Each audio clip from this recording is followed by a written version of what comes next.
اور حضرت علی کا اپنا فرمان ہے،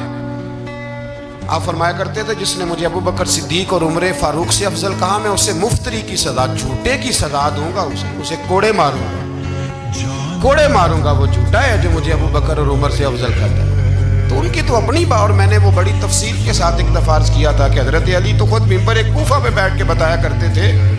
کہ اگر میرے جیسے بہادر سے پوچھو کہ بہادر کون ہے تو میں ابو بکر صدیق کا نام بتاؤں۔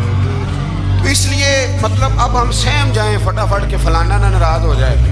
تو بھئی جب ہم درجنوں جمعے حضرت صدیق اکبر پہ پڑھاتے ہیں اس وقت تو نہیں نا کسی کو ٹینشن ہوتی، جب حضرت عمر پہ پڑھاتے ہیں، حضرت عثمان پہ، تو ویسے بھی بندوں کو جواب دینے کا اگر انسان مزاج بنا لے تو کس کس کو مطمئن کرے گا۔ ہمارے ایک بزرگ سے کسی نے کہا تھا او تم لوگ مدینے زیادہ رہتے ہو، حالانکہ نبی پاک نے تو مکے میں زیادہ وقت گزارا ہے۔ 63 سالہ عمر مبارک میں سے 53 سال مکے میں گزارے،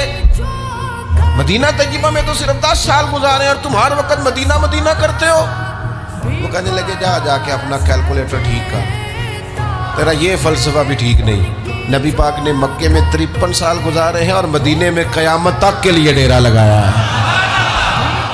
جا کے کیلکولیشن ٹھیک کر۔ حضور نے فرمایا رہنا بھی یہاں ہے، دفن بھی یہاں ہونا ہے، قیامت میں اٹھوں گا تو میری قبر بھی مدینے سے کھلے گی۔